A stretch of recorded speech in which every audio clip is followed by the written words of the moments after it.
Well, Alan, we know that some of those victims are still recovering behind me here at Peace Health Riverbend.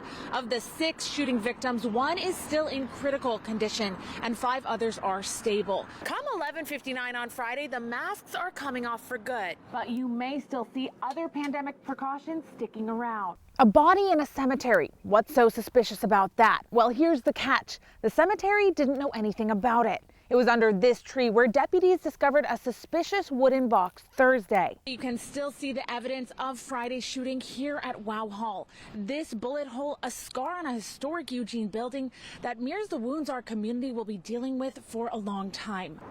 Picture this, you're running late to work when your phone buzzes. It's so tempting to glance down, but this month law enforcement is reminding you that distracted driving can have deadly consequences. Kendall, Democrats have kept consistent hold of the governor's seat since 1987. But amid the current political landscape, Republicans are optimistic about this year's race. The big news for everyone that is worried, that still feels afraid, there's no threat to the public. They believe that everyone involved in this has been accounted for. Starting Wednesday, the theater experience will look a lot different. You can forget about your mask and those extra few seats between you and your neighbor. One moment you're walking outside your home with your wife. The next thing you know, the ground falls out from under you and you're 16 feet underground. Frustration, worry, and sadness. Those are the emotions I heard from local veterans today as they react to the Taliban's takeover of Afghanistan within days of America's withdrawal. Good morning, Dane. You're right. It's a very special day for Tracktown. It's day 1 of the Olympic trials. And we're here at Hayward Field now, where, as you can see, we have a very big, very beautiful, but right now very empty stadium. And that's all going to change in just a couple of hours. Well, Kendall, everyone out here celebrating would probably tell you things feel even better than normal. The Pine Pot has closed off part of the street today for their Celtic Celebration block party. You can hear the cheers right now. It's a week to celebrate America's teachers and the hard work they do. But this year, a lot of that work done over a screen. You can see it's raining on us here in Thurston tonight, but that's not stopping unvaccinated teachers and staff in the Springfield School District from rallying today. That's after learning they'll be put on unpaid leave later this month, even if they were granted a religious exemption. It's an age-old question. Which part of the chocolate bunny do you eat first? I thought I'd ask an expert. What do you think? Ears, I agree. Here's where the measure's at right now. It passed back on November 3rd. February 1st is when drugs were decriminalized, but funding for recovery centers takes a little bit longer. In April, $20 million in emergency funding was approved by the legislature, and the deadline to apply for that money was this week, May 3rd. Now those proposals are being reviewed, and that early $20 million must be dispersed to service providers by the end of June. And Green Hill needs your help to take care of animals like Argos. We've raised over $20,000 so far today, which is so exciting, but we're only a few $1,000s away from that 25, which is the big number, because once we hit that, we're getting a dollar-for-dollar match, and that's really going to make a difference for these animals. Absolutely. I was there as those who lived through this fire remembered it. It seems like it was just yesterday, but it also feels like it was a lifetime ago. It's a night Mackenzie residents will never forget. It was scary, you know, it was dark and there was fire everywhere and ash and trees falling, and driving through it was pretty crazy. Fleeing the fast-spreading Holiday Farm fire a year ago, when the smoke cleared, hundreds of homes destroyed. Going down the river and see a chimney here or a burnt-out car there, where there used to be like a beautiful home. And what was left standing forever changed. It's overwhelming.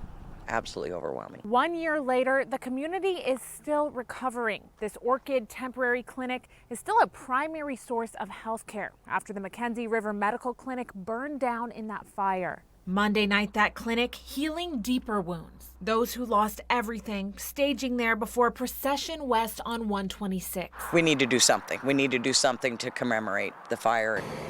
Cars starting their engines at 8:30 p.m., the same time the Holiday Farm fire started, and retracing their steps on that emotional drive 1 year ago. I spent about 20 minutes this morning just bawling because it hit me and I didn't realize it was going to hit me that hard. Melanie Stanley lost both her home and business in that fire. Like many others, she's still healing, recently securing permits to begin rebuilding. There's still so much damage and so much recovery that needs to happen that I just don't want people to forget that. It's an uphill battle for everybody, and it's not over yet. A community coming together to remember the fire. We're still all have that same togetherness that we had, week 2, week 3. And rise from the ashes stronger. You go down the river and you see sunflowers and you see flowers everywhere and you see green everywhere. So, there's life coming back. In fall of 2020, Shane Sprenger's Blue River home burnt to the ground in the Holiday Farm fire. He had plans to rebuild it, but he never got that chance. Following the loss of his home, the 47-year-old was living in a fifth wheel in Vida. Family describe him as an outdoorsy guy who loves to work with his hands. Very modest, selfless, hard worker.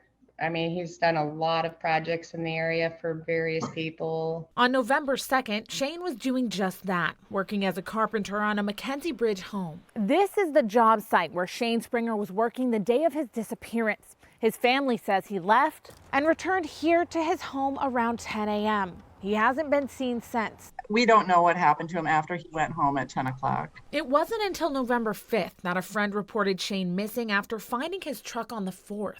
This remote area near Blue River Reservoir is where family and friends found Sprenger's truck 2 days after his disappearance. The initial report to us was that he was thought to be at one of his favorite mushroom picking spots. But family members who live out of state don't believe he was mushroom hunting the day of his disappearance and instead think he planned to go back to work. He's a hard worker and he would never, ever leave in the middle of a job to go mushroom hunting. I stopped by Shane's home, the last place he was seen.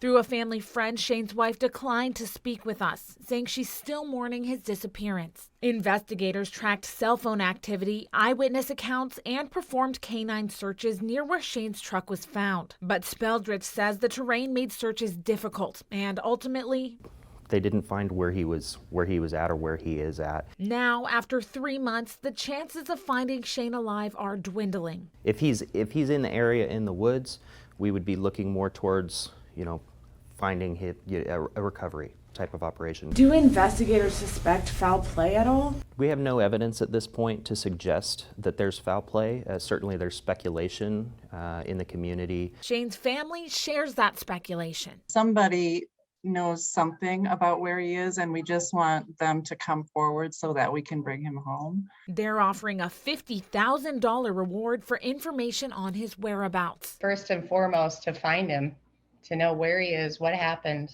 then who's responsible, and he deserves justice and his family deserves answers. Reporting in Blue River, I'm Olivia Young. These water bottles might be the only source of water in Mapleton for days. The town has run out of water, and it's not the first time they've had an issue with their water. Now residents are asking why. I never drink the water in Mapleton. Why? Because I don't trust it. Mapleton residents thirsty for answers after months of boiling water last year and reports of abnormally high bills earlier this year. As a matter of fact, I'm carrying mine right now because I was going to walk down there and see if they can explain it to me because it doesn't make sense. It's been a big learning curve for all of us, and we're kind of learning from it. We first met Vanessa West when she was speaking out about those high bills. Now she secured a seat on the water board herself. We are pretty much out of water. Just in time for the latest issue, a complete water outage. All the leaves and sticks that just got washed down from all of our lovely maple trees here in Mapleton have came down and plugged our filtration system. West says the water treatment plant is completely down. While the district tries to clean it out, they've hired a company to install a backup filtration system that should bring water back to Mapleton Thursday. So we may have water off and on for the next couple days, but no guarantees. If it's short term, not so bad, but a couple of days, I don't like that. Until then, residents will have to rely on bottled water from Lane County Emergency Services. Today's going to be mostly door to door because of the limited amount we have. And if water is still dripping from the tap, residents will need to boil it until further notice and conserve it because right now every drop is precious. When the water does come back on, if we do get a little bit, conserve, at least until a minimum of Thursday. Reporting in Mapleton, I'm Olivia Young.